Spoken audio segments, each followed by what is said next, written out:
Where am I supposed to be? Good morning, everyone. Sharon Rippey from the alumni office here. I'm a volunteer with the Arboretum Association. I've been a volunteer with the association, I figured out, about 20 years now. So, and some of you have been with me since the beginning. So thank you for being here today. And thank you for coming back to in person. I can't tell you how thrilled I am that we're able to have in-person Arboretum lectures. You'll see at the table outside that we do have another one coming up in October, and I promise we're working on filling out the schedule for the year. So really, really looking forward to seeing all of you back here live and in person. And it's my great pleasure to welcome and thank Christine for being here today. She has been a speaker before. Some of you will recognize her. And we had a few trying to schedule her during COVID. So I'm absolutely delighted to have her here. And this is personal for me because I have a very difficult garden, as many of you do too, with our weeds and our clay and all these things. So I love that we've got Christine today to give us some wisdom and hopefully some helpful hints on how to deal with what we're working with here in our central New York area. So with that, I will turn it over to Christine. Thank you. Thanks. I appreciate the introduction.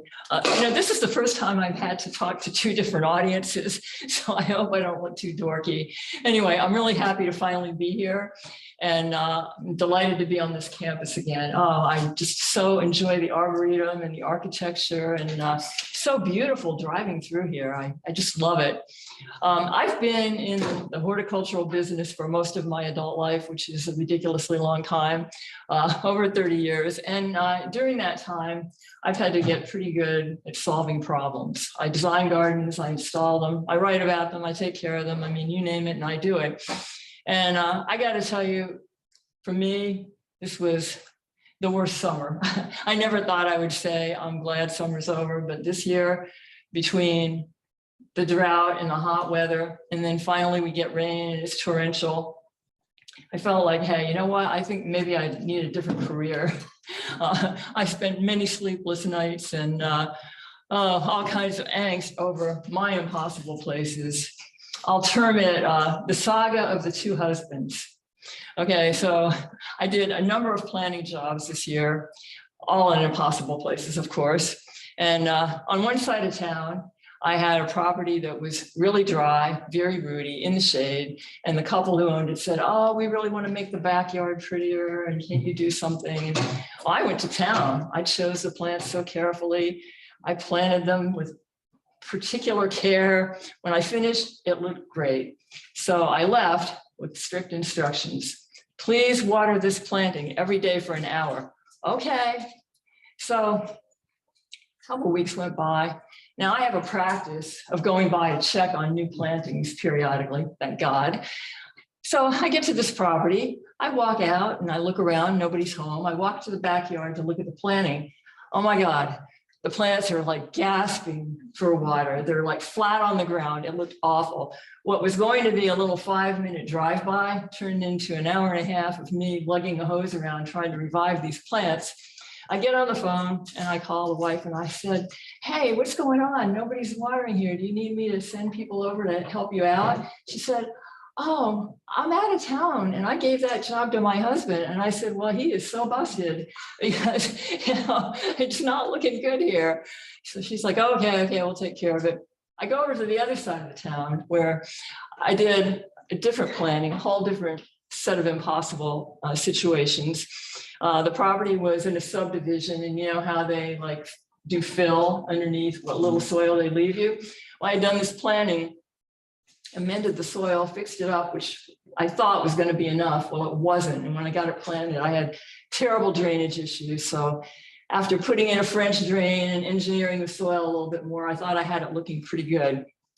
I leave the property and I say, don't water this planting for a week. I will be back in a week to check on it.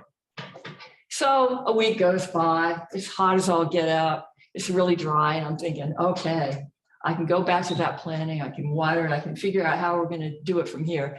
I get to this place and the plants are swimming in water. There are big pools of water in the entire bed. And I knocked on the door and I said to the husband of this couple, I said, did you guys have a big storm here? Because I only live 15 minutes away and it's dry as a bone where I am. And he said, oh, I thought we were supposed to water. I've been watering every day. And I'm like, just kill me now. So anyway, if some of you feel like this at the prospect of playing in an impossible spot, I feel you, because I go here on a regular basis. And honestly, it can make you feel like doing something like this. Oh, rats. I thought I was going to be able to advance this. Help. Why isn't this not advancing? Spoiling my drama here. What's going on? Okay. All right. Hopefully I won't have that problem again. Anyway, it can make you feel like doing something like this. This is real. I saw this in my neighborhood when I was taking a walk. It stopped me dead in my tracks. And I thought, oh my God, what brought this homeowner around to doing such a thing? Well, I live in Sodas Point. This is where this is. And we're right on Lake Ontario. And I'm just guessing, but I think he just got tired of battling with the elements. And the elements are pretty bad. We have the worst soil, what little of it we have. The winds are punishing and they dry all the plants out. And of course, winter, well, you know what winter's like around here. It's bad. Personally, I've killed hundreds of dollars worth of plants, so I can sympathize with this approach, but you don't have to go there. And I'm sure most of you don't want to resort to something like this. So what I want to talk about today is connecting. And I want to first walk you through 3 things that guide my thoughts whenever I'm dealing with an impossible place. And I'd like to begin by talking about observing natural habitat. I think most of us, when we're approaching a problem, you know, like maybe the garden looks terrible, we've got really wet soil or dry soil or whatever, we look at our own yard, right? We look at our own garden, you know, we focus in on that. Maybe we look at some of the other beds, but mostly we're just focusing on where we are. Maybe if we feel really adventurous, we might look at our neighbor's yard, but we're really not connecting to the big picture, which is all of the other things in this world that are growing in all kinds of habitats that might be very similar to the ones that we're in. And I don't know that I would have made this connection had it not been for the whole COVID-19 lockdown in 2020. Remember all those days of sitting in the house, reading books and watching Netflix. You can't go to dinner, you can't go to the movies, you can't see friends. I mean, really, after a couple of months of that, I was really going bananas.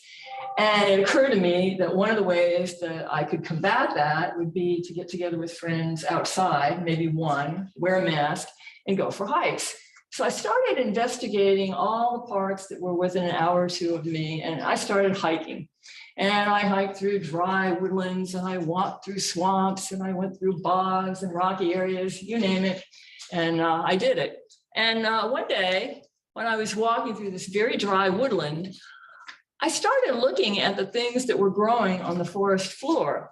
And I thought, okay, look at this down here, wood aster, over there, ferns, Cimicifuga, sedges. And as I looked at these plants, I thought, these are growing in very little soil. It's quite dry and it's very rooty. And I'm thinking, if I tried to do that at home, would it work?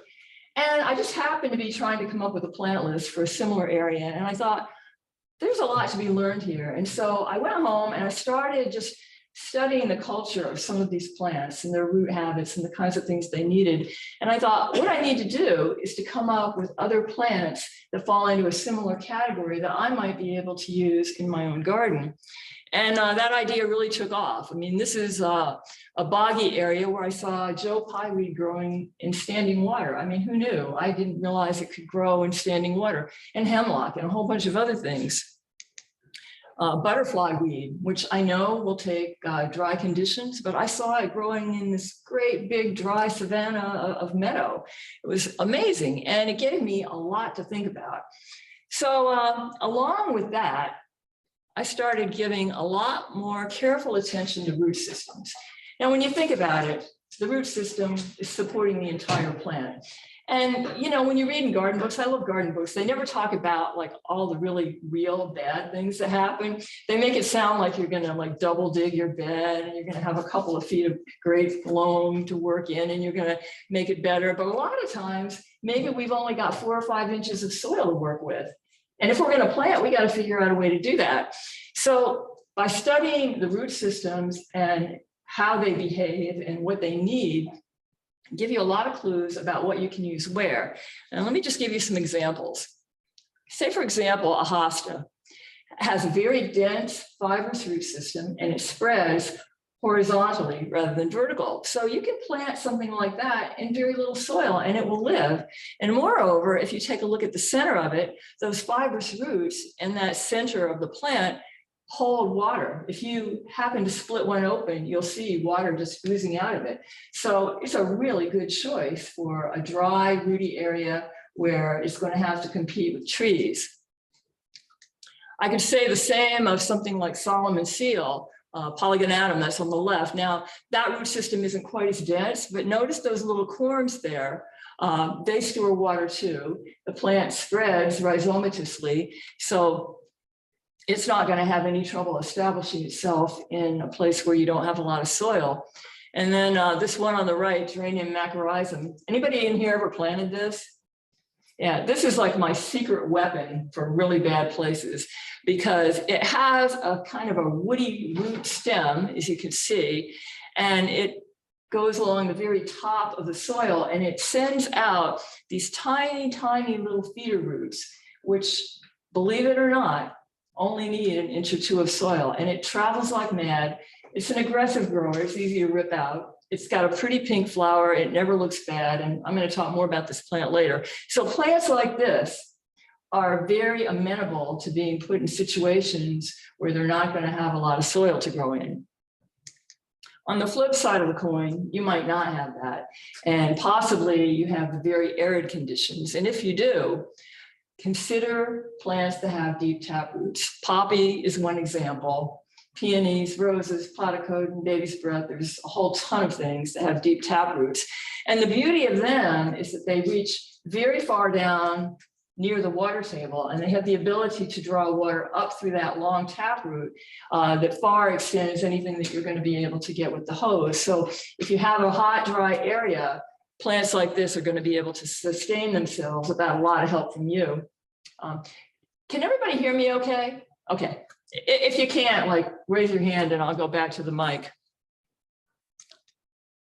I think the Lurie Garden in Chicago is a really good example of this. Has anybody ever been to this garden? Well, I went here on a garden conference and it totally blew me away. This garden it was designed by Pete Oudolf, the garden designer from the Netherlands who designed the Highline Garden. It's quite the plantsman. And it's growing on top of a parking garage. And these plants are growing in, I'd say, 8 to 12 inches of soil. And it is just carpeted to the max with plants. There are no bare spots anywhere. Along with picking plants for their tap roots and their root systems, it was designed as a community of plants. In other words, plants that will live well together without one overtaking another. You know how when you plant things, you almost always have one plant eating up another and you're fighting with it all the time? Well, this was planned particularly to avoid that. And let me show you an example of what I'm talking about.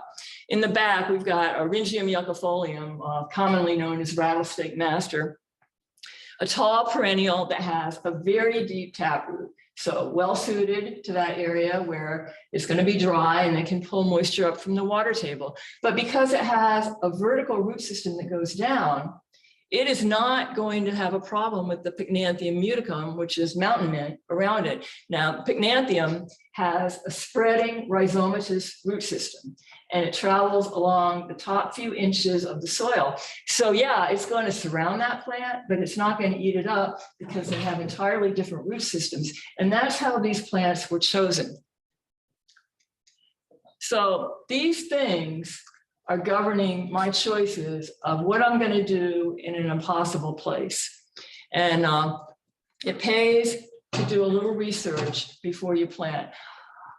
I have to say I am guilty, and I'll bet a lot of you are too, of saying, oh, I'm going to have a new garden, or I'm going to have this. And you don't think about the problems. You think, oh, I want that plant, and I want that plant, and oh, somebody in that garden had that, and I want to have it. And you start making this whole list of things, and you go out and you spend all this money, and then the plants like don't do well, or they die. I've done it a million times. So I'm sympathetic if you do this too. But it was really this whole process that a lot of it was governed by the whole COVID thing that got me to thinking a little bit more systematically about how I was going to handle it. So now that I've talked about these lofty things that I'm doing, it's only 3, I want to show you what that translates to in real life. And I'm going to show you some of the projects that I've worked on, some gardens that I've seen and admired, and some that I've written about. And I'm going to take you through the various nightmares of my world. And I'm hoping some of you can relate to it. Just a show of hands, what's your biggest nightmare? Anybody? Deer? How about dry rooting conditions? How about planting under maple trees? Yeah, okay, well, damp and soggy areas, places that don't drain well. These are the bane of my existence. That job with the saga of the 2 husbands and that guy watering. Yeah, I mean, that was a job that was keeping me up at night. Anyway, this is a property that I designed a few years ago. And when I saw it, this is what it looked like in October. And it looked pretty dry. The owner said, well, we sit out on our patio and this is what we look at and we think it's not very pretty. And could you design something more attractive, you know, like maybe trees and shrubs and perennials? And, you know, I thought, oh, okay, you know, that sounds like a fun project. And I walk around and I take it all in. It's flat, it's dry, there's some shade, lots of roots, and my mind is clicking away. I go home and I start playing around with a plant list and some ideas. And then around about the end of winter, I'm working on this thing. And I think I've almost got the plant list nailed. Then I thought, I guess I better check with the homeowner and make sure it's always this dry. So I call him up and he said, oh no, he said, it gets really wet here in the winter. In fact, we can't even mow the lawn until June. Well, and I went back at the end of winter and I saw that. My heart sank and I thought, I got to go back to the drawing board here. None of the plants that I have spec'd out are going to work. Well, I couldn't come up with any ideas. So I went back to the Zurich bog. This is a great bog in Lyons, New York. And I walked through it and I started just writing down all the things that I saw. And that's where I saw hemlock growing in standing water, buttonbush, winterberry, marsh marigold, Mertensia virginica. I mean, just a wealth of plants. And although I didn't use every single one of those plants, that information guided my choices, and it really helped me come up with something I thought was going to work. Now, you can see here that I've bermed up the soil. Well, I knew I was going to have to do that because the roots were so intense there. I knew that the plants were going to have a fighting chance. But you can see this is probably early April, and I've got standing water everywhere. So I knew that I was going to have to add a lot of drainage to those berms because even though I've got some help with them being bermed up, I'm still going to have water wicking up through them, right? So I added sand and perlite and as much organic matter as I could to help them drain. And this is what it looked like, I'd say probably the end of June. And that water that you see pooled there, that's just natural water that was there. That's not me watering. So you can see that plant choices were paramount here because, you know, that water is going to get whipped up through the soil. It doesn't dry out until August. I don't know if any of you have ever encountered a situation like this, but it's really frustrating. So these are the plants that I chose, and I planted them in great big masses, and they were based pretty much on all the native plants that grow in New York, and quite a few things that I saw growing in that bog: winterberry, buttonbush, hemlock, redbud. I mean, just a lot of these things were actually growing and flourishing in this area. And I have to say, I attribute the success of this planting to the research that I did there. I did add some perennials because I wanted to fill in the area here that was so bare, so the owner wouldn't have to weed all the time. These aren't all particularly influenced by that bog, but they were all chosen for their ability to withstand swampy conditions. Here's what it looked like when I planted it and finished, and that was taken, I'd say, around about August. And at this point, things have dried out to the point where I can actually walk on the lawn and appreciate the planting. It's an enormous planting for sure. And this is what it looked like in its second year. And for me, it was a testament to figuring out the right plan of action, because out of a planting that large, I think I only lost 1 or 2 plants, which isn't bad. So do your homework, it definitely pays off. And in this case, the natural habitat walk through that woodland really helped me. Here's another project, and it's way less grand. This garden belongs to my friend Judy Hubbard, and she has this big drainage ditch in front of her house. Now, most people just put up with a drainage ditch, right? It's one of those necessary evils. Well, I love her. She made it into a garden. And I just thought that this was the coolest idea. Like, she didn't change the drainage ditch, she needed it, but she turned it into a place where plants like standing water can grow. And here at the bottom, she's got marsh marigold right here. Can you see that? And iris versicolor. Down there, you've got winterberry. So these all like wet feed because it never really dries out. But then as you move up the bank, the plants change a little bit. And here at the bottom, she's got other water-loving plants, hibiscus, Lovelia syphilitica. But then you move up and then it changes to daylilies and astilbes and mulleins. And, you know, as you get farther up, she's even got things like baptisias and alliums and things that like a little drier. So it's not a big garden. I loved her out-of-the-box thinking. And the idea of turning something really ugly into something that's really incredibly beautiful. Here's another property that I actually wrote about one year for Country Gardeners. It belongs to a really excellent garden. Her name is Roz Bliss, and she had an alpine garden in front of her house. Big grower of things by seeds, and she was always experimenting around. But she said, I couldn't figure out what to do with the backyard. It was always so wet. I could barely even walk back there. And I couldn't think of anything that would grow. And it just sat there for a few years. And then, of course, being a grower, somebody gave her some Primula japonica seeds. Now, that was a plant she liked. She didn't think she'd ever be able to grow it in front of her house. So she thought, well, they like wet conditions. Maybe I could toss them back in the back and see what they do. Well, to her surprise, they just proliferated like mad. And so she basically turned this spot, this soggy spot in her garden, into a Primula garden. And it has a very limited plant palette: hostas, ferns, iris, not a whole lot. Ironically, what made this garden possible and prolific self-seeding was the gravel that she put in. She put in gravel paths and stone paths so that she could navigate the garden and work in it. And she said that the gravel provided the perfect growing medium for the Primula and kept them from rotting. So, you know, who knew? In any case, there's not a lot of plant variation in this garden. She's relying on that one self-seeding plant. But to keep it interesting, she has different containers dotted along everywhere. There are troughs. Some are planted with perennials like this one. Others have annuals. So there's always something kind of cool going on even after the Primula go away. This is Camassia, that blue bulb, grows in standing water. It's a lovely thing.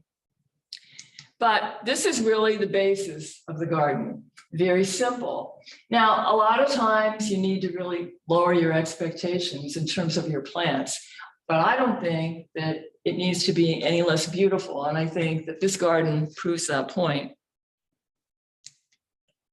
Okay, nightmare number 2. How many of you guys struggle with shade and root competition? I gotta say, for me, this is number 1 on my list of like please let me go home, give me a good stiff drink, and I'm going to be done with this place. This property belonged to an elderly couple who had the front part of the garden designed for them years ago. And they said to me, we just finished replacing the fence, and we're sitting here on our patio, and we're looking at this garden, and we're thinking that it looks so bare back there. I mean, couldn't we extend that garden toward the back where the fence is? And I thought, well, I like that idea. You know, that's a good fantasy. And it was a fantasy, because when I walked back there and I did my whole digging thing, you know, like I always go around with my shovel. And I'm like, oh my God, good night. You know, like there's nothing that can be planted back here. I didn't want to disappoint them, but I mean, really, I'm good, but I'm not that good. So I'm thinking, what in the world can I do here?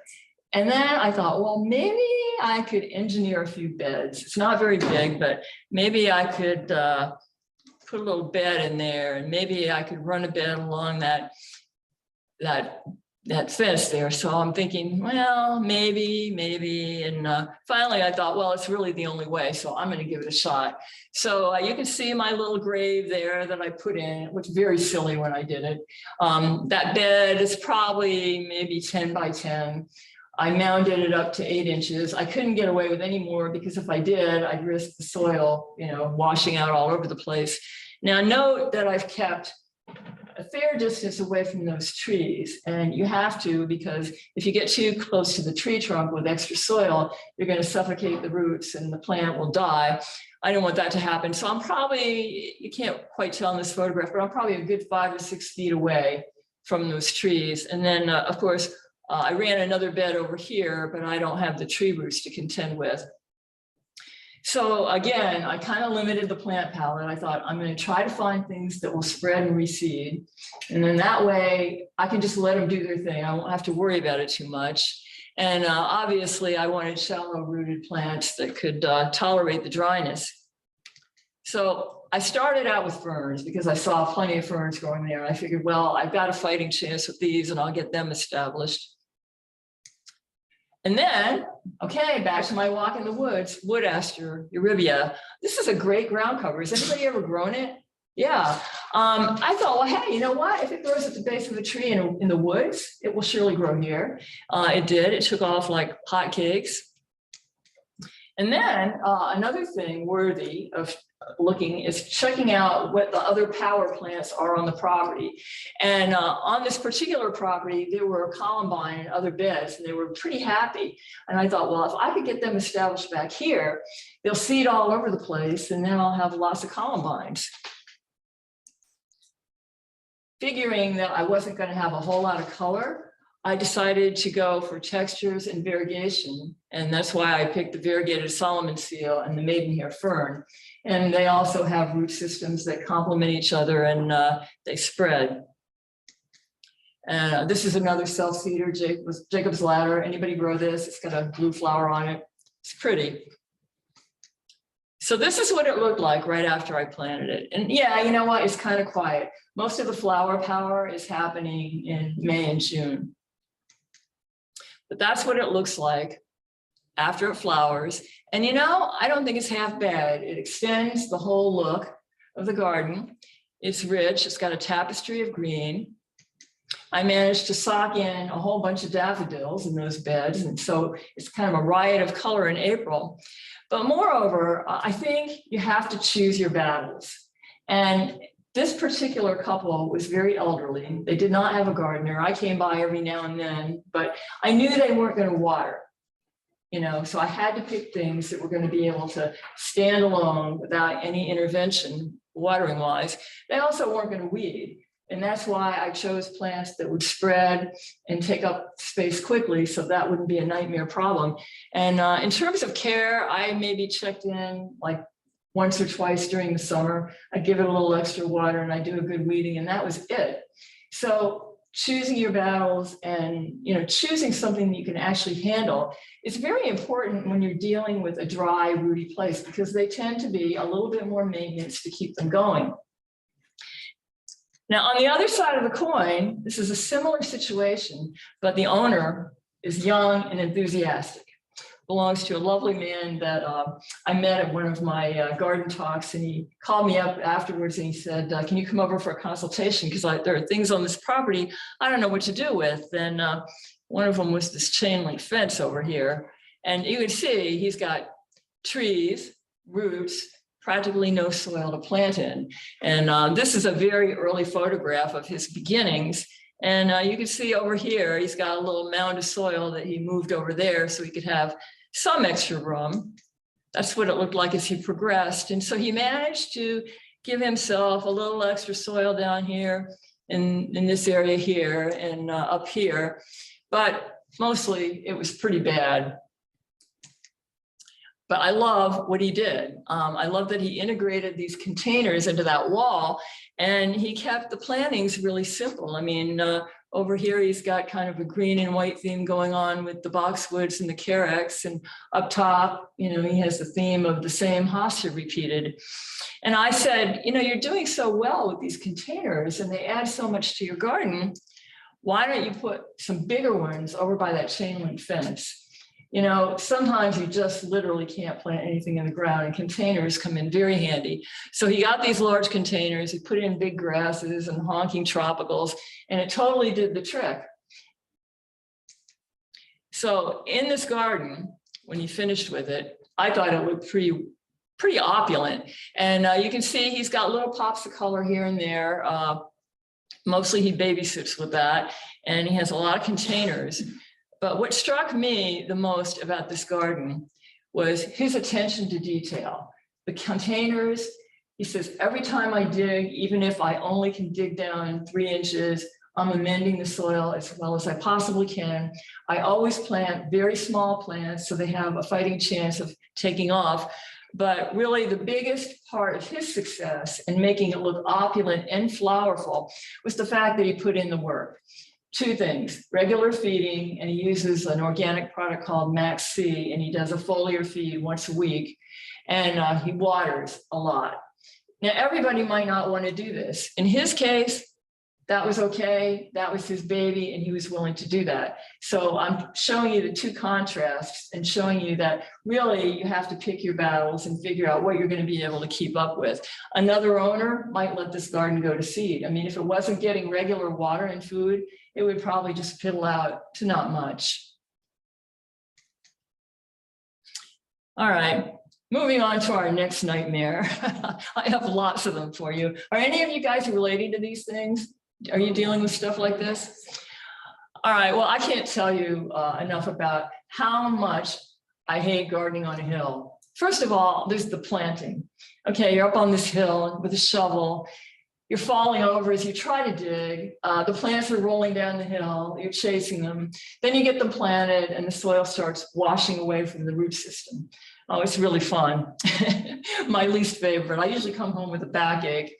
And then there are the vantage points that you have to consider of how you're looking at this garden. Think about it. You're looking at it from the top as you look down. You're walking through it, so it should look good. And then when you get to the bottom, you're looking at it looking up. So if you plant the wrong thing, like a bunch of upright plants, it's going to look scared and lonely. And scared and lonely is not what we want.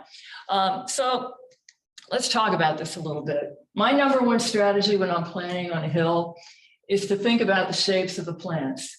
And I want spreaders and weepers because I want the plants to look like they belong.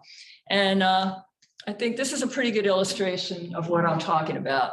Now, there are a lot of different shapes in this planting, and there are some uprights, but they're balanced out with plenty of weeping shapes and spreading shapes. So when you look at that garden, it looks like it just decided to grow there and tumble down that hillside. It looks totally a home. And that's an important consideration because otherwise it's going to look out of place and weird. Also, I talked about washing down the hill. This is a planting that I did. It's pretty big, and on the other side of it, we've terraced certain areas so that we can grow in it. But this was sort of out at the perimeter, and we didn't terrace it, and we had a real problem with the soil washing down the hill. And one of the things that we did to alleviate that was to plant things that have very dense root systems. Like up here at the top, we've got a great big bed of daylilies. They've got very thick fibrous roots. Same goes for the hostas and lily of the valley, phlox vericata, real simple stuff, but their root systems like mesh into each other. And it doesn't matter if one overtakes another. Out here, we've got the room. And the goal really is that we want that hillside to stop washing. After I planted it, I mulched it very heavily with shredded bark mulch, which gave it the ability to kind of cling to the soil and keep it from washing until these roots were established. The advantage of using plants like this is that they grow pretty quickly. So after a year, you're probably pretty good to go and you don't have to worry too much. Okay, talking about vantage points again. I talked about how the planting needs to look good from the top and as you're walking through it and from a distance. From a distance is really hard. This is just a small planting that I did on a hill, and the vantage point was probably from about 100 feet away.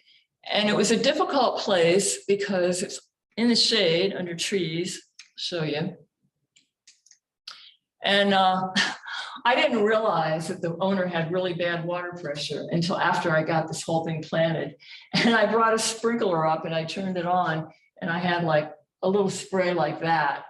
I was like, oh no.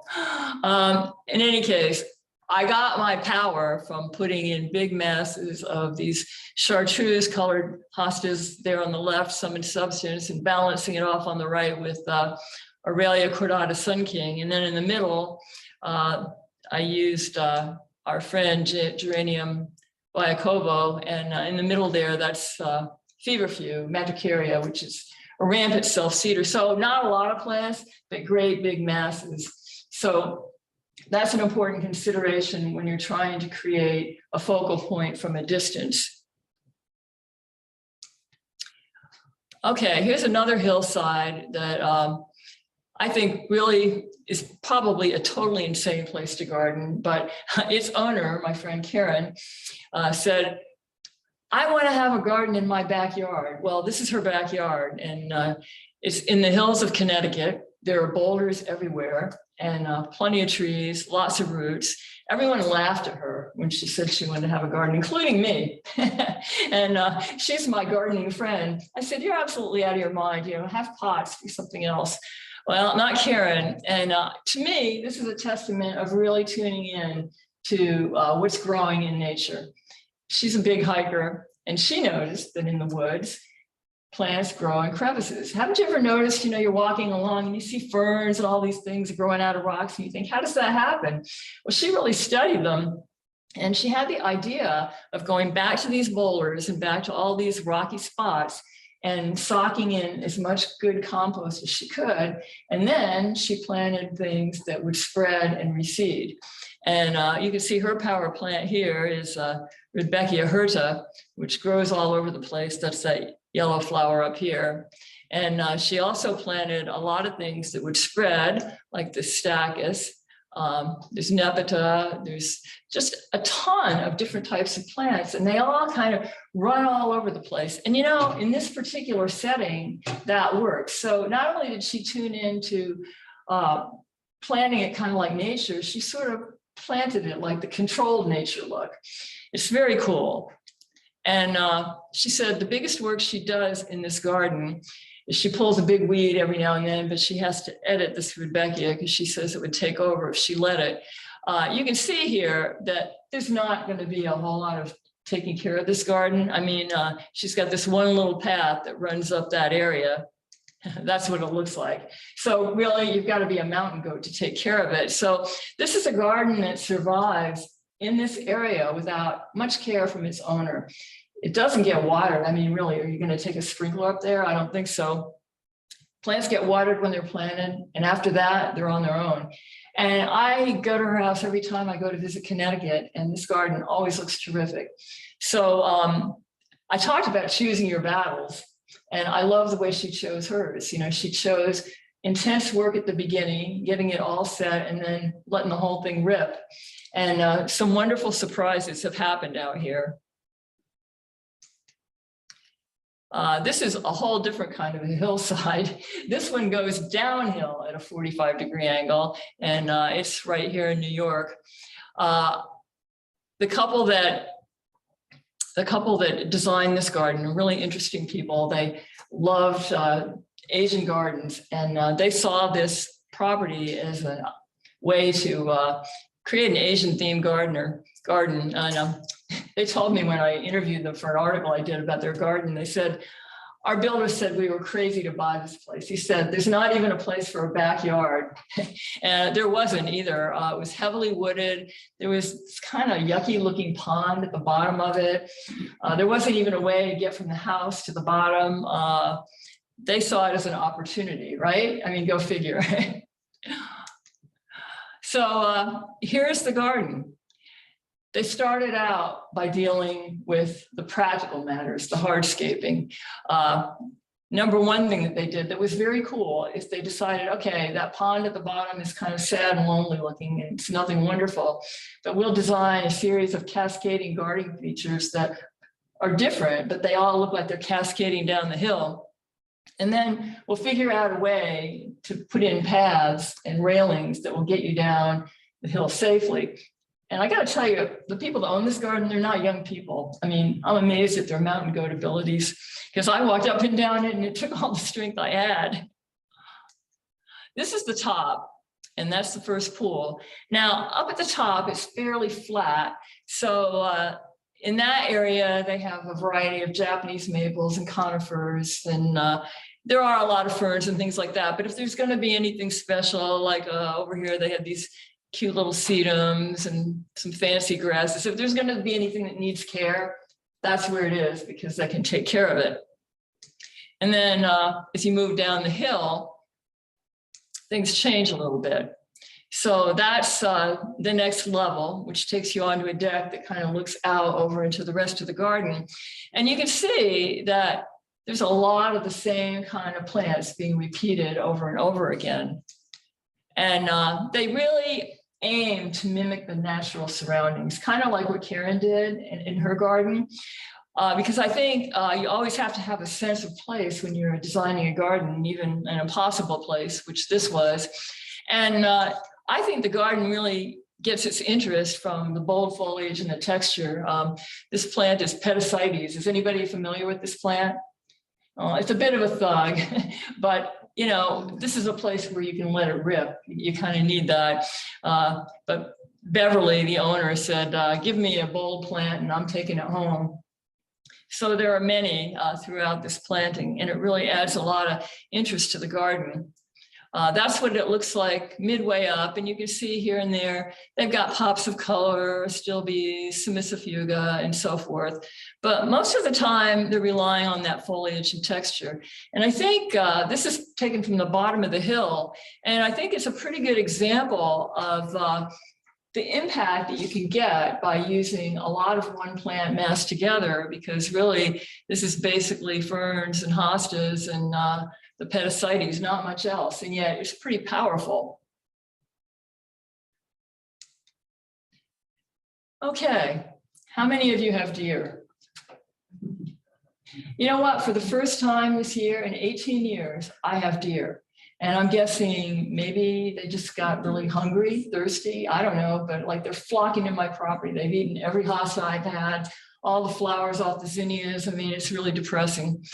So when I saw this at White Flower Farm, I laughed. I'm like, yeah, cement shrubs. Yep, that's about right. I mean, I laughed, but honestly, it's not that funny. I wish I had a before picture of what this looked like. This hillside, this is on a property that I've been working on for 10 or 12 years now. Started out being Pachysandra, and that was a giant snooze. The owner said, oh, I love roses. Can't we have roses? Well, we planted roses there. We underplanted it with lamium. Oh, it looks so pretty for 2 days. I came back, the deer had eaten every single rose, and the lamium were nibbled down to little brown nubs, and it never came back. It didn't look good. There were a million weeds. It was a pain to take care of. We sprayed it, we covered it, we did everything we could think of, and it was a miserable failure. Finally, we yanked it out, and she said, well, they don't eat the boxwood, hopefully. And I'm thinking, well, yeah, okay. Now we've got like all of these boxwoods and a bare middle, so what are we gonna do? Well, I started looking around the rest of the property. And, you know, my advice, whenever you've got a problem area, look around at your own property or maybe your neighbors and try to figure out what's existing, what's doing well, that maybe you could springboard off of.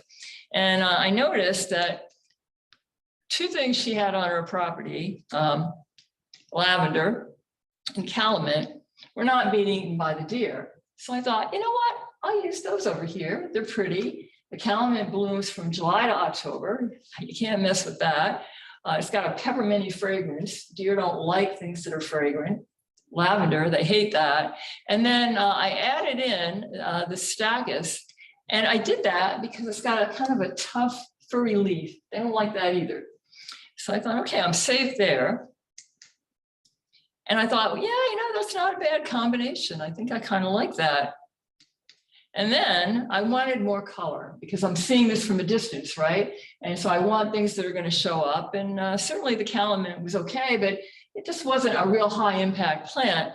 So I threw in geranium roseanne, this blue flower, and I was kind of taking a chance there. And I did that because I've read in several books and people have told me that often if you put perennials or shrubs in between other plants that the deer are repelled by, they'll leave it alone.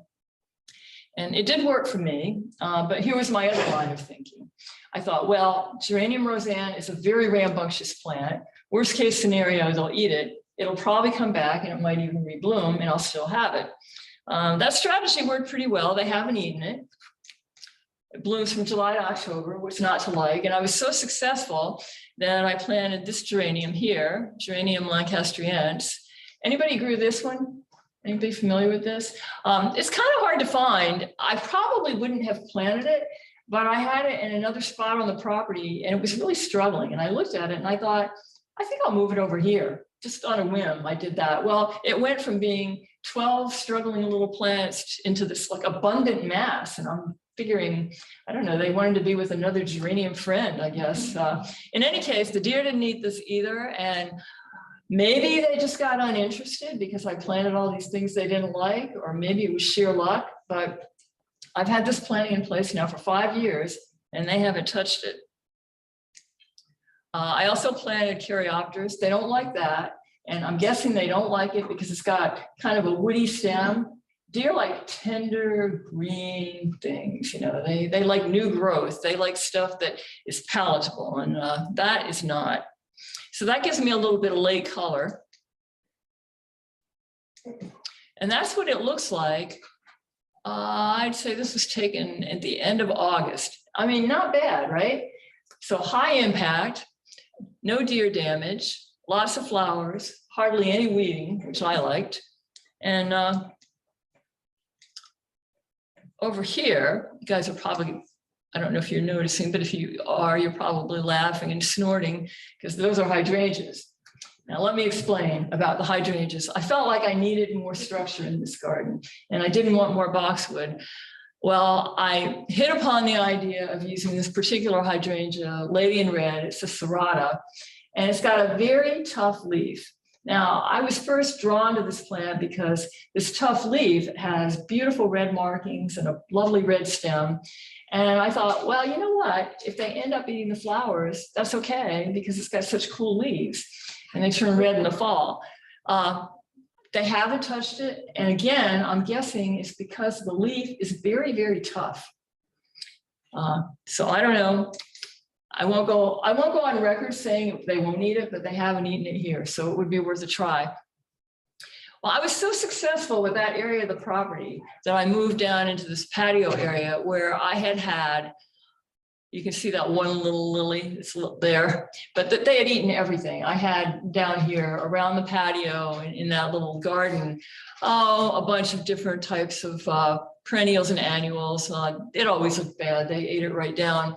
And then I hit upon the idea of planting herbs because going back to, you know, them not liking things that have odors, I thought, you know, that might work. And in particular, I thought I'm going to experiment with sage and thyme because they're low and I needed something low around that patio. The soil was terrible. It was hot and dry. And I thought sages and thymes would be just the thing.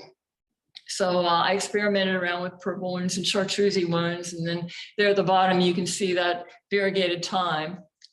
And not only that, but the sage blooms in June. So that was pretty.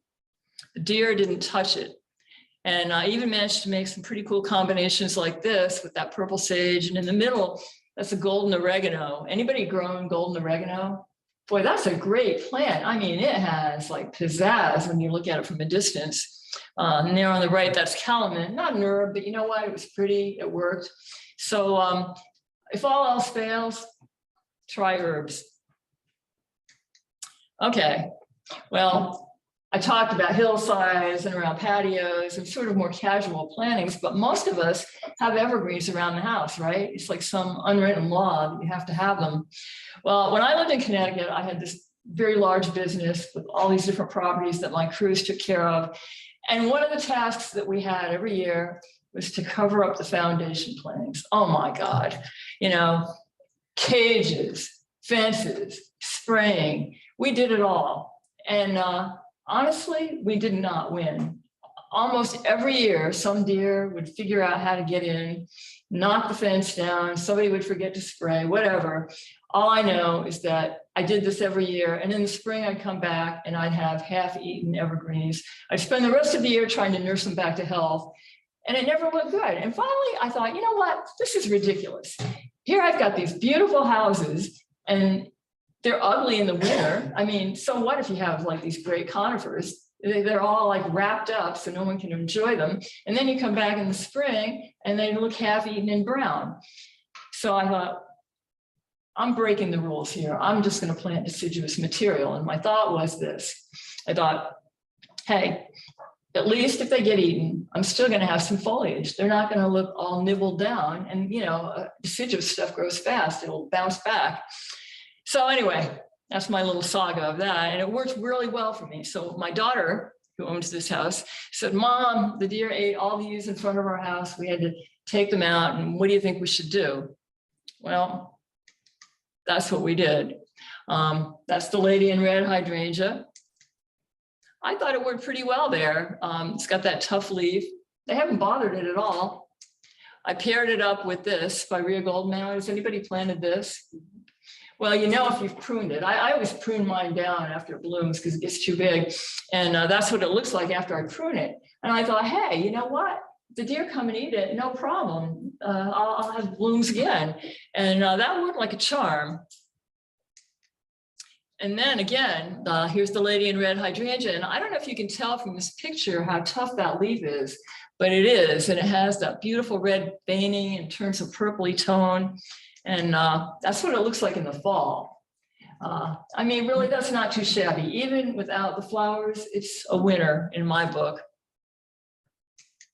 So my daughter added these cone flowers, and it was a surprise, kind of like my granddaughter, but no less welcome, that they lived. And I don't know, maybe I can attest to the fact that they're planted next to things that they don't like, or maybe it was sheer dumb luck. All I know is that they've been blooming their little heads off without being eaten for the past 3 years. So maybe we like evergreens in front of the house. I do. Can we get them to grow? Maybe not. So I guess my point is, why bang your head up against the wall if there are alternatives? So, yeah. Okay, let's talk about another nightmare. Anybody in here have problem areas and you don't know what to do about them, or privacy issues? These seem to pop up regularly for me. And this is a property that I was invited to look at in Canandaigua, right on a lake. And it had a lot of problems. You can see there we're on a busy road, a great big humongous McMansion on the other side of the street. And busy road, sloping lot, no privacy. I mean, yeah, the owners had this beautiful lake to look at, but then from the backyard, they're looking at the porta potty, the busy road, and McMansion. I mean, not so attractive. It kind of takes away from the lake view. And moreover, they had a really bad problem with deer in the wintertime. They told me we did have an arborvitae hedge here. The deer ate it so badly we had to have it removed. So we can't use evergreens on this planting. So I'm like, oh, just shoot me now. I don't know what we're going to do here. Because really, that's kind of a lot of territory to cover up. So I started thinking about it. And then there were other problems, like it's only a weekend house. They're only there in the summertime. Who's going to take care of it? So big impact, little care. By that time, I really wanted to drink. Anyhow, here's what we did. I thought, forget the evergreens. I'm going to plant deciduous, fast-growing material, and I'm going to have big masses of easy to care for perennials and make it real simple. So that's what I did. And I was pretty happy with the result. I layered all of these plantings in for a couple reasons. One was visual. I didn't want to see the road. I wanted to step up the plant so as you walk down the path, it would be attractive because, right here is the house. So you want it to look pretty as you're walking through it. And also those layers help to muffle the sound from the road. Sure, you still hear the sounds from the road, but it's not as bad. So, if you have a noisy area, that's certainly one way to help it out a little bit. So these are the plants that I grew. And they probably aren't the most exciting things in the world, like privet. It's a boring plant, but it's cheap, it grows fast, and you can hedge it, pretty quickly. I paired it up with hydrangeas and weigela and spirea because I figured that would give like a hit of burgundy and gold and a little interest to that planting. And then the rest of it, the perennial plantings, are pretty simple. Varieties of hostas, some grasses. That's calamine on the left. I've got a little nepeta on the right. So there's always something pretty to look at, but the planting grew in very fast. It's really thick. It doesn't need a lot of care. That's what it looks like as you're walking up the path. So you're not seeing the road. You're not seeing the porta potty and the McMansion. This is what it looks like from the backyard. And yeah, if we wanted to, we could maintain that hedge higher and not see the peaks of that house. But one point I'd like to make is that maybe you can't always cover up whatever eyesore you're trying to cover up. I don't think it's always necessary to cover up the entire thing. I think what you want to do is put something in front of it so your attention is going like toward the planting rather than the road and the house. So I thought this worked. I mean, if you wanted to get up on a ladder and go crazy, you could maintain that at a higher level. But I thought that this was a pretty good example of dealing with privacy issues and noise issues and creating an enclosure where there was none that the deer won't eat. Here's a similar situation. This is my house, but I don't have as much room. Those beds are kind of narrow. I don't know, maybe 6 feet. And I didn't really have a whole lot of room for shrubs. I tried to establish some evergreens out there. Well, I spent a lot of money on evergreens and they all went out to the dumpster because the soil is awful. Even though I amended it, it was still terrible. I had to water all the time and they just weren't happy there. And then I thought, well, it's kind of hard conditions out here. I could get away with perennials and shrubs and, that might work. In any case, I want to be able to sit in this part of the yard. And there's a lot of traffic out there. There's car traffic to the beach and a lot of foot traffic. And I just didn't want to see that. So I started experimenting around with deciduous shrubs that would grow fast, but mostly I layered in groups of perennials. And, sometimes you just don't really have any other recourse. I didn't have the room, so I chose some tall ones. There were a few places where I was able to sock in shrubs, probably way too close together. But I didn't want to see the road and I didn't want to see people walking by. And now I can hide back here and I can hear all the neighborhood gossip. Nobody can see me though. So you can see I've got a variety of shrubs. It's kind of morphed into a fall garden. And I want to just point out a few shrubs that are happy in very dry conditions. I introduced this one, this is a 9-bark, tiny one. Has anybody grown this one? I like it because it only gets to be about 3.5 feet tall. So it's good for a small garden. And I love the foliage. Dark purple, really makes an impact in the garden. It has sort of inconsequential pink flowers on it in June. but it looks really good paired up next to Solidago fireworks and aster, and the grass is below. And you can see here, I've really relied on tall perennials and whatever shrubs I could fit in. That's a smoke bush there at the end, and this is a tigerized ruse. It doesn't look pretty in the winter. I don't really care because I'm not going to sit out there, but it definitely does the job of creating a little bit more privacy there. So just some ideas that you might be able to use. You know, the other area was larger, this one a little bit smaller. I feel like I got to give a shout out to a few more plants that really perform well in dry conditions. This is over by the driveway across from that planting.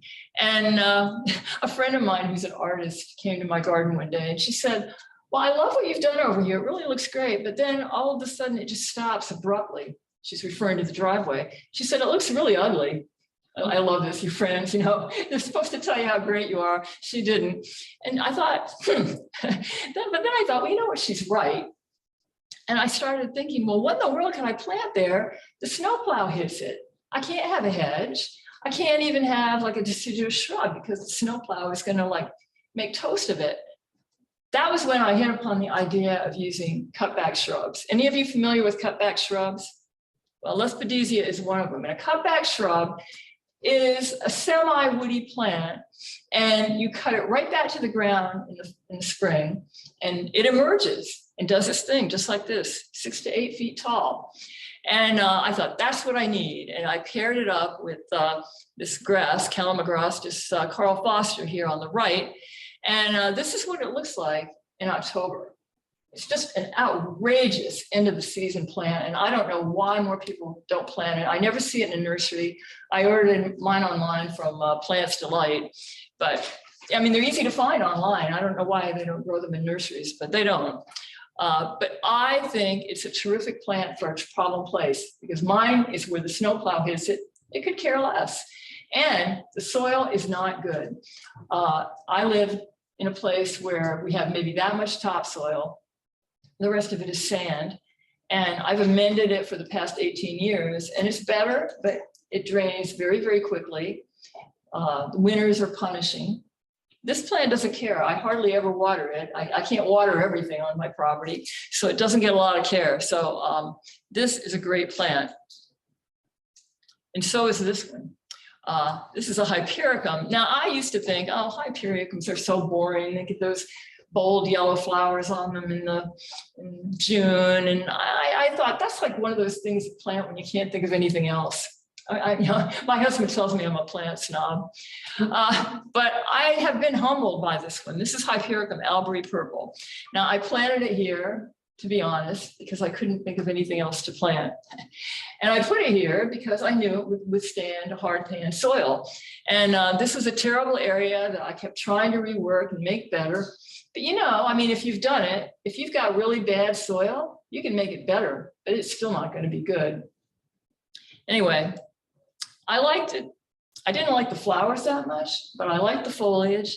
And I really liked it when it turned purple in the fall. And I love the flowers, which start, the berries, which start out red, and then they turn to this black color. And I get that this thing soldiers on through anything. I've got it planted here in the worst soil, and I've paired it up with a little blue stem and a reseeding orange cosmos. Now, this gets absolutely no care from me. It's a cutback shrub. I cut it back in the spring. I might water it once a year if I feel really sorry for it and I can get the hose out here. It's like, you know, 200 feet from the hose bib. So I don't get out there very often. And it just does its thing, as happy as I'll get out. And so does this one. That's Caryopteris, that blue in the back. And in front of it is Verbena venerensis. Has anybody ever tried this plant? Yeah, this is a great plant. It's a self-seeder. Once you plant it, you'll just keep having it every year. And I can't say enough about it. It's very, very happy in a dry spot. Okay, are you guys sick of hearing about impossible places yet? You know what, the last time I gave this talk, I had this quite a big discussion. And one of the biggest questions I had was, what can I plant under a maple tree? I guess this is a burning question. You know what I did with mine? I cut mine down. But maple trees are tough. They're tough because they're shallow rooted and they have lots of roots. I mean, you know, you can dig them out and they'll just come right back. Take a look at that. Okay, so this was a rather large space around a patio. And the owner said, oh, we've got deer, everything that we've put out here, they've eaten. You know, we would really like to have something pretty here because it's right by the patio. I'm thinking, oh God, okay. I started thinking of what to do. Now, this isn't the plan for this particular area, but I want to just show you my strategy for places like this. So I go around with my shovel while I'm taking measurements and whatnot, and I dig, and you can see here, I've written better, but dry, awful, rooty and dry. And you know why I do that? Because like later on, when I go back and I'm sitting at my drawing table, I got to think of a plant list. Well, there's obviously going to be places where I can't plant anything. There are places where I might be able to sneak in a few things that are a little fussier. And then there might be places like rooty and dry where I better stick to something like that geranium macrorhizum. So that helps me. And it also helps me to figure out how many plants I'm going to need and where I'm going to put them. Then I also go around and I take a look at previously successful plantings that either I did or someone else did. This is what I did. And then you can see here we are under a tree. We've got Solomon seal, geranium macrorhizum, hosta. Here's another one, Carex pennsylvanicum, European ginger, you know. So then my list is growing and I'm thinking, yeah, this will work. Hellebore. Okay, so that's the beginnings of my plan. And you can see there under the tree, I've left a whole lot of bare spaces. And that's because in digging, there was no digging. It was boing, you know, that was it. So I chose that plant that I discussed with you earlier, geranium macrorhizum, because I thought, hey, I know that'll spread. And even though I can't plant in a bare spot, it's going to spread and it's going to take over that bare spot probably in a year or two. And as you can see here, I planted it in blocks and I thought, okay, I'm going to use 4 plants, only 4 plants. And I'm going to plant them in great big masses and I'm going to let them intermingle with each other. So these are the plants that I chose and they were based on a couple things. 1, things that the deer wouldn't eat. 2, things that had shallow root systems. And 3, things that would spread. And I was going with a green and white theme. And so instead of using the hot pink geranium, I chose this one. This is a lovely Carex that spreads rhizomatously, and I knew that would take over. Ferns, the ferns went into places were a little better, but not great. And notice that the plants are not very big. Now, this is really key. If you're planting in a place that doesn't have much soil availability, you really want small plants. I used things that were in plugs, and the biggest plants were like in 4-inch pots. If you use anything bigger, that plant is going to struggle to get established because think about it, you know, it's duking it out with all those roots. So you want it to be somewhat strong before it has to start contending with that. I also put in hellebores based on my observations of how well they were growing in my own dry, sandy, and rooty soil. But most of all, I had to get the soil prepared. Well, you can forget tilling under a maple tree, you know. You get that one work at all you're going to do is till up roots. So note that I have a shovel that has a very long, sharp tip. And then there on that bag, I've got my Japanese farmer's knife. And between the 2 of those things, I carved out a hole for each plant. And then I amended it very carefully with a product called Bumper Crop that I'm very fond of. I don't know if any of you used it or not, but it's got soil macrorhizum in it and the plants love it.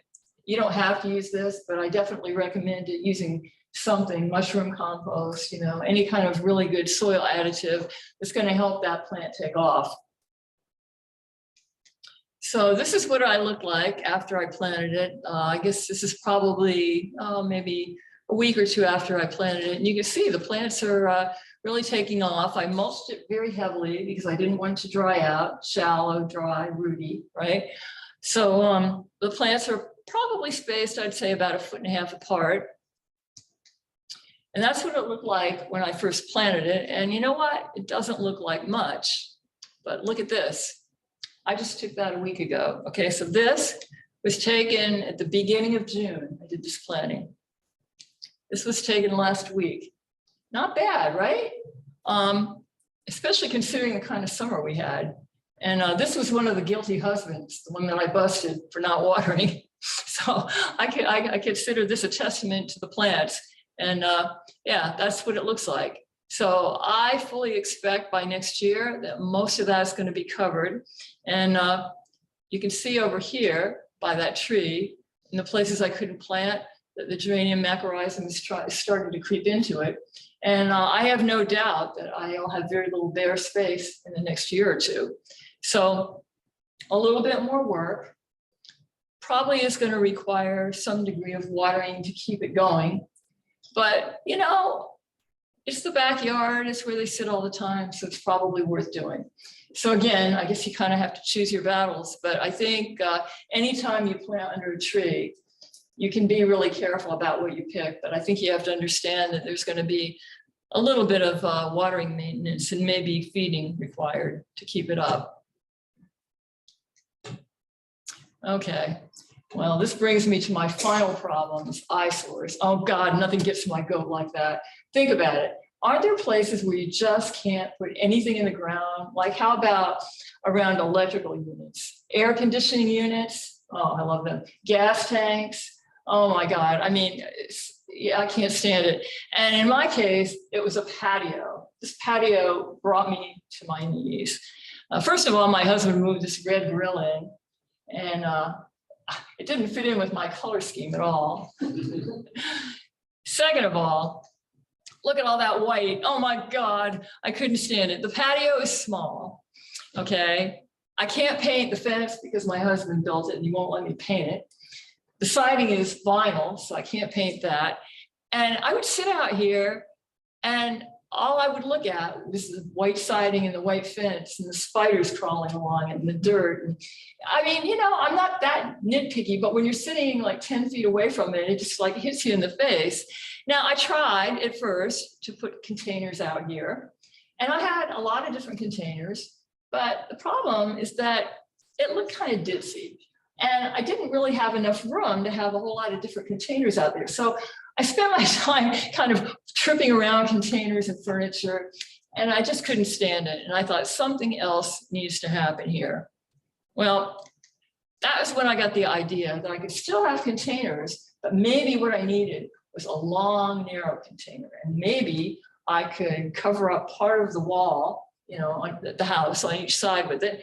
And maybe I could even put trellises on it and like offset some of that white. So I put my husband to work. And fortunately, he's really handy. And if you don't have a handy husband, you can buy things like this.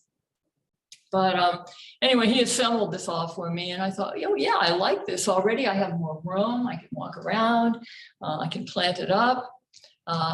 We can take up wall space. I found this great little fountain. I thought, yeah, that'll help muffle some of the neighborhood noise and it'll take up room. So I thought, this is going to work. It's going to be great. And it was. It totally did the job that I wanted. I have to say that upon planting it the first year, I was a little taken aback. Do you know how much plant material it takes to fill up a 12-foot long bed, you know, like this?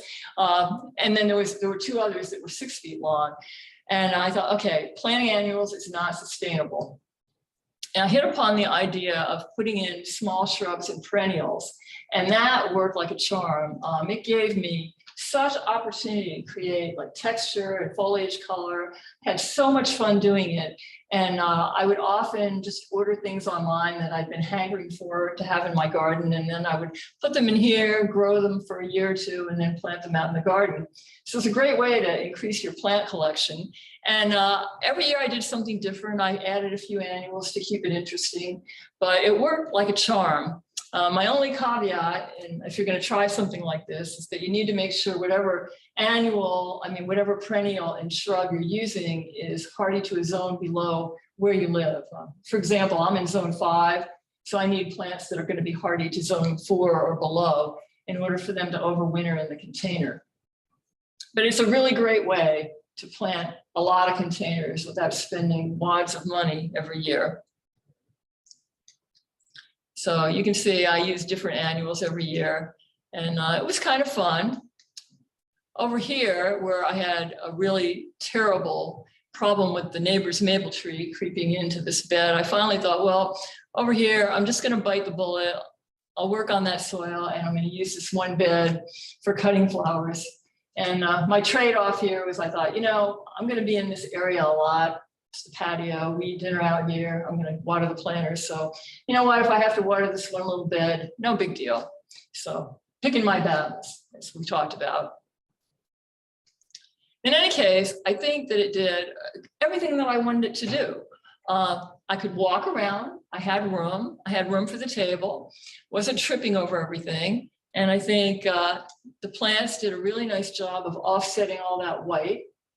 And I think it was a very, very nice entry into the rest of the backyard. It didn't look like so divergent. Honestly, for me, I thought it looked white trash before. So this made me feel a whole lot happier. So yeah, here I am celebrating the opening of what we call the Red Grow Garden. These are my friends Martha and Nellie, and they helped me with it. So that kind of brings me to the end of my talk. I feel like I've shown you like a ridiculous number of impossible places, and no doubt there are tons more. I could talk about them all day long, but suffice to say, I think at least I hope, I've given you a bunch of tools that you could use to contend with whatever your ugly duckling might be when you're trying to turn it into a swan. And I guess I'd like you just to consider this when you leave today. I gave you a lot of tools, I showed you a lot of ideas, but really what I'm talking about relates to the title of my talk, Imperfectly Perfect, which is the Japanese philosophy of wabi-sabi, which is accepting the imperfection, seeing it some beauty, and embracing it.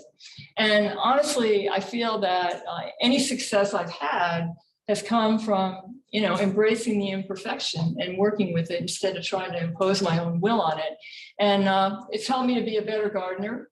It's helped me to learn. And honestly, some of my most creative work has come out of the limitations that I've had to deal with. So I hope you'll find that to be true for you as well. And you guys have been a great audience. I mean, all of you out there online, I've never spoken to 2 audiences before, and all of you guys, it's great to be back in person again. And I can't wait to hear any of your questions that you might have. And if you liked what I'm talking about, leave me a review on my speaker page. And if you want to read about the trials and tribulations of gardening and solutions and so forth, please sign up for my blog. I've got a sign-up sheet out in the front. So yeah, thanks. And I'd love to talk to some of you and hear questions.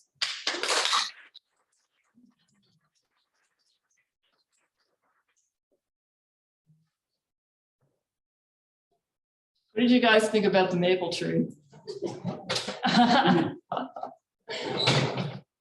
Yeah. Black walnut trees. You can grow things under a black walnut tree. You just have to choose them very carefully. I mean, you'd have to have a very limited plant palette. I know hydrangea arborescens will grow under one, hemlock. I mean, I've done it. I mean, the plant list is about 5 plants long, but you can do it. Yeah. The plant list you can't grow is about 5 species. Right, exactly. Yeah, yeah. Because there's somebody online who has questions, so I'm gonna have Jake unmute and ask it. Oh, do I need to look at the screen? No, he'll just read it. Okay. So I hope I didn't look too dorky up here. I'm trying to talk to this camera. I'm trying to talk to you. I feel like Katie Couric or something. Hi, Christine, can you hear me? Yeah. So this is a question that comes from Gary. Unfortunately, he had to take off, so we'll send him the recording. Okay. But Gary asks, He's from Evanston, Illinois. He asked, what would you do with a small urban, very shaded yard with sinking ground in a formerly swampy area with tree roots on the surface and very clay earth underneath? He also said that the water table is very high. The house basement was dug only 6.5 feet deep. Yikes. Just kill me now. I know it's a lot, but Okay, well, okay. So first of all, I think I would try to see if you could put in drainage, like French drains underneath that might go out to the road. That would be, I think I would try engineering that first and see where you get with that. And then I think you'd have to do that. And I think you'd have to raise the beds. I don't see any other way of doing it. okay, Christine, thank you. You're welcome. Saving the best for last, right? So what's the worst nightmare any of you have had to contend with? Yeah, Lots of trees, what? lots of trees. Yeah. Trying to plant around them or keep the trees in. Yeah, yeah, that's tough. Yeah. Yeah, did you find any of my little ploys for planting under trees to be helpful? Yeah, it's interesting because we do have a lot of maple trees, but we typically don't plant. We thinned a lot of them out. Yeah. We created the garden because. Yeah, I don't feel like you always have to plant under trees, but I mean, there are times when, you know, you have like some tree as a focal point, like in the case of that one I showed you, it was right around the patio. And I mean, the tree had gotten so big that the roots were like coming into the patio and it was really unsightly. So, I mean, honestly, you know, this would have been expensive. I would have taken the tree out, ground it down and redone the patio. But, you know, this is kind of a half step that looked a lot better. We have a lot of perennials, a lot of hostas. I know you have a lot of hostas. Yeah. And they seem to be phenomenal over there. And come out of nowhere and grow and get pretty large. And Isn't it amazing? grow in the woods, and so it's, yeah, they work well. Yeah, yeah, yeah. You had a question. Yeah, well, actually, I was gonna give you my nightmare situation. I work for Hudson River Park in New York City, and I did horticulture for them. I've done it for 2 summers now. And we have some beds along the West Side Highway of Manhattan. And so what happens is there's no irrigation that we can run along there. And all the cars going along the highway are constantly like shocking that soil. Like that soil is like a shock absorber for just like thousands of cars an hour. So it's just like the driest, most like broken up soil. And there are only like 4 plants that we can plant in like a whole repertoire in that one bed, and they're all invasive. So that bed is a mess. So what are the plants that are in it? I was just trying to remember. I was trying to check our plant identification app, but I don't know. But they're like these like kind of tall green shrubs, and they like we like just like have to basically saw through the soil and like plant them in. Oh, It's just oh God. we have to go out there in our little trucks, our little like you know, electric trucks that we drive along the park, and just dump these jugs on them like every day, like manually watering them. And so Oh, that sounds awful. it works. But you go and you water them every day? Yeah, they're like the biggest time investment in the whole park. Oh my You God. can't just irrigate the thing, and it's, you know. Could you just have containers instead? Yeah, it's 4.5 miles long too. 4.5 miles long. What about grasses? We have a bunch of grasses, like we have some daylilies and liripe and stuff, but it doesn't grow there because the vibrations. No, I'm talking about like things like panicums and, you know. I wouldn't know. That's a little bit above my pay grade. Wow, that really is challenging. Yeah. Man, I got to read up on that. That sounds really interesting. I never thought about the shock waves from the Yeah. traffic. Yeah, that would definitely have an impact on any living thing. God. Wow, thanks for sharing that. That's really interesting. I have no solution, unfortunately. 4.5 miles. Oh my God. And Christine has a couple more online questions. Oh, okay. Hi, Christine. There's another question online. This Okay. one comes to us from Matt. He's asking, how do we get rid of pricker bushes? He says there are tons in his backyard. Oh, I'm assuming that he's talking about barberry. That's an invasive plant. You have to dig them out. You have to dig them out, and you should dig them out before they bury. Don't ever let them bury. I mean, there's no other way to get rid of them, unfortunately. Thank you. That's okay. Boy, these are really hard questions. I hope I pass. Yeah. No plants that groundhogs, rabbits Don't like, God, other than feverfew. boy. Well, I'm taking a chance when I say this because I don't know, but I'm kind of guessing they might not like lavender and sage and things like that too. Now, on that property that I showed you where I planted the herbs, we do have groundhogs there, but the groundhogs, they prefer to go to the vegetable garden. So I don't really have them out there. They can find their territory to where they know they're really going to get fed. Now, it's possible they could come and eat those things, but I'm kind of guessing that they like more palatable things. One of the things that I've noticed is whenever I plant anything new and it's tender, like it could be a shrub or a perennial, whatever, it's like all bets are off. You know, the squirrels go at it, the rabbits go at it, the gophers go at it. And I think what they're attracted to is that young, tender foliage. So anything that doesn't have young, tender foliage might work. Another thing that I've tried, and this works pretty well, I have a really bad groundhog problem at my house. And for years, I couldn't plant any woody material because they would come and eat it. They would like eat it right down, they destroy